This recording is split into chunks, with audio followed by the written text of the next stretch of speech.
Assalamualaikum warahmatullahi wabarakatuh. Bismillahirrahmanirrahim. Alhamdulillahi rabbil alamin. Wabihi nasta'inu ala umurid dunya waddin. Assalatu wassalamu ala ashrafil anbiya'i wal mursalin, Nabiyyina Muhammadin wa ala alihi wa sahbihi ajma'in, amma ba'd. Fayaqulullahu tabaraka wa ta'ala fil Qur'anil Karim, a'udzu billahi minasy syaithanir rajim. Innama ya'muru masajidallahi man amana billahi wal yawmil akhir wa aqamas salata wa ataz zakah walam yakhsha illallah fa'asa ulaika ayyakuna minal muhtadin. Sadaqallahul azim. Ayyuhal muslimun wa ayyatuhal muslimat, jamaah Masjid Al-Aqsa wafaqakumullah. Alhamdulillah, 10 hari kita telah melaksanakan shaum Ramadan sekaligus melaksanakan qiyamu Ramadan. Shaum Ramadan, ibadah yang kita laksanakan di siang hari, min tulu'il fajri ila ghurubis syamsi. Sedangkan qiyamu Ramadan kita laksanakan di malam hari, mulai terbenam matahari masuk waktu maghrib sampai terbitnya fajar. Sebab itu, marilah kita renungkan sesaat tausiah Islamiyah Ramadan sesuai dengan rencana strategis yang telah ditetapkan oleh pengurus DKM Al-Aqsa melalui panitia Qiyamu Ramadan, bahwa tahun ini pengurus memiliki sebuah gagasan yang mulia, yaitu Ramadan bertadabbur. Ke masjid kita kembali. Tentu gagasan yang besar ini, fokus seluruh kegiatan Ramadan ini diharapkan kita benar-benar memiliki kemampuan sekaligus keterampilan. Kalau istilah dalam pendidikan adalah kompetensi, menjadi pribadi-pribadi yang mampu terampil untuk melakukan tadabbur, yaitu bagaimana kita menjiwai, merasakan betul segala ibadah yang kita laksanakan di bulan Ramadan, sehingga kita menjadi nikmat. Kalau sudah nikmat terhadap ibadah-ibadah di bulan Ramadan, maka sampailah utility function, fungsi kepuasan akan ajaran Islam yang kita laksanakan terutama di bulan Ramadan, yang harapannya output dari ibadah Ramadan mampu menghantarkan kita pasca Ramadan menjadi insan-insan paripurna. Sebab itu, mari kita kembali ke masjid. Mengacu dengan tema ini, izinkanlah saya menyampaikan tausiah yang tadi di muqaddimah dilatar belakangi oleh Al-Quran surah At-Taubah ayat 18. Tema sentral tadi saya ingin sampaikan, satu dari sekian gagasan yang ingin dicapai. Kita berpacu, musabaqah, mubadarah, meraih petunjuk Allah, hidayah Allah melalui masjid. Apakah hidayah Allah bisa kita capai melalui masjid? Tadi surah At-Taubah 18 jelas. Fa'asa ayyulaika ayyakunu minal muhtadin. Kamu akan mampu benar-benar menjadi orang-orang yang mendapatkan petunjuk. Ayyakunu, kana yakunu, ketika masuk dalam struktur kalimat maka menyatakan penegasan. Kalau dalam ilmu hukum merupakan sebuah tuntutan yang final, tidak bisa diganggu gugat, memiliki kekuatan hukum. Kalau mereka akan benar-benar meraih petunjuk, lalu bagaimana caranya? Ya tadi, innama ya'muru masajidallah. Innama dalam gramatika bahasa Arab adalah lil taksir, lil hasri, menyatakan makna khusus. Orang-orang yang memiliki kepedulian, konsistensi, aktif. Karena ya'mur itu fi'lun mudhari, maknanya lil hal wal istibal alal istimrar, now and the future. Sekarang, nanti, terus secara istiqomah. Kemudian ya'muru juga fi'lun muta'addin, kata kerja aktif.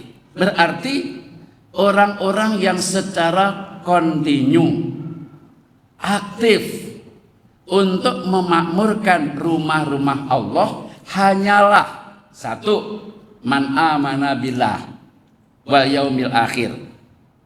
Orang yang benar-benar memiliki keimanan paripurna, keimanan yang tangguh, bukan hanya keimanan yang plan-plan. Begitu ada uang besar, kantongin dah imannya. Begitu ada posisi jabatan yang menjanjikan, ditaruh di belakang dah imannya. Bukan begitu. Nah, maka dikatakan Allah amanah billah wal yaumil akhir. Kalau orang keimanannya ini sudah jejak, sudah mantap, kemudian ditambah wa aqamas shalah, konsisten rajin mengerjakan sholat, plus wa ataz zakah, peka, peduli, aktif, sadar untuk mengeluarkan zakat.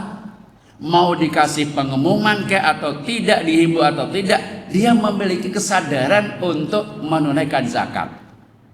Ditambah lagi walam yakhsha illallah, dia memiliki God consciousness, rasa kesadaran yang tinggi kepada Allah. Dia selalu takut kepada Allah. Dengan takutnya kepada Allah, dia tidak akan mau meninggalkan perintah dan tidak akan berani melanggar aturan dan larangannya. Nah, mereka itulah fa'asa ulaika. Mereka itu loh yang tadi beriman yang paripurna, kemudian menunaikan zakat, mendirikan sholat, hanya kepada Allah dia takut, ayyakunu minal muhtadin, benar-benar menjadi orang-orang yang mendapatkan petunjuk. Bapak Ibu jamaah sekalian, Islam ini agama yang kafah. Satu di antara kafahnya adalah memberikan problem solving, mampu memberikan solusi yang akurat, cespleng, mujarab. Sekarang kita lihat saat ini bagaimana bangsa Indonesia dalam keadaan galau. Kenapa? Karena memang merasakan kehidupan yang sempit, sesak, banyak utang, kemudian banyak kemaksiatan, riba, haram di mana-mana, sehingga tercampur aduk kita untuk menentukan yang istiqomah, ingin yang kita tuju susah. Kenapa? Ini adalah muskilah. Nah, jawabannya, kalau kita ingin semua ini bisa terselesaikan, maka kita harus memperoleh petunjuk. Pertanyaannya, petunjuk itu tidak ujuk-ujuk. Memang oleh Al-Imamul Alusi di dalam tafsir Ruhul Ma'ani, petunjuk ada dua. Ada yang tidak diminta, Allah langsung menghunjamkan sebuah petunjuk, akhirnya seseorang bisa menemukan jalan yang benar. Tapi ada juga petunjuk ini yang harus dicari. Kita mencoba untuk melakukan wasilah, media, cara, taktik, strategi untuk bagaimana supaya kita mendapatkan petunjuk. Dan ternyata salah satu di antara cara untuk mendapatkan petunjuk melalui masjid. Apa benar Pak? Mari kita lihat surah Toha, surah ke-20, ayat 124. Wa man a'rada an dzikri, siapa saja yang berpaling dari peringatanku, berpaling menjauh dari untuk selalu ingat dan menyebutku, maka ketahuilah fa inna lahu ma'isyatan dongka, sesungguhnya dia mendapatkan penghidupan yang sempit. Jadi seseorang hidupnya akan sempit, susah, kacau, balau. Karena apa? Dia berpaling, nggak mau mengingat Allah, nggak mau mengikuti hukum-hukum Allah. Bahkan Allah memberikan peringatan yang tajam pun dia nggak mau untuk merespon. Dan bahkan wa nahsyuruhu yaumal qiyamati a'ma, nanti di hari kiamat akan aku kelompokkan, gabungkan kepada orang-orang yang dalam keadaan buta. Nah, supaya kita sekarang ini dalam kondisi yang serba carut-marut ini, kita mendapatkan petunjuk dari Allah untuk mampu mengetahui apa saja yang harus kita lakukan, tentu kita harus melakukan upaya untuk mendapatkan petunjuk.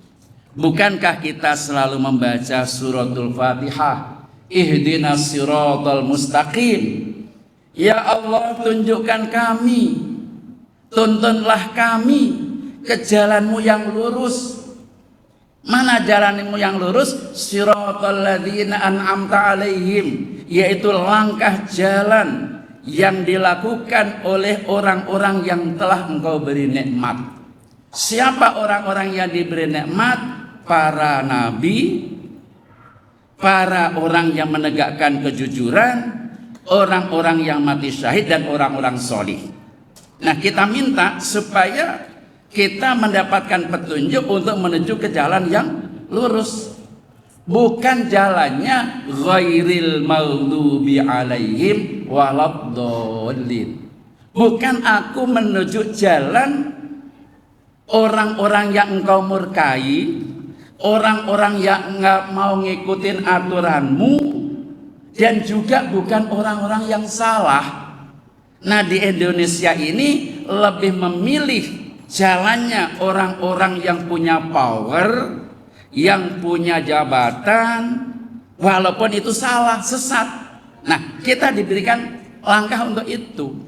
Nah, supaya kita mendapatkan petunjuk itu, jalannya adalah masjid. Kenapa? Masjid ini tempat yang sangat kondusif.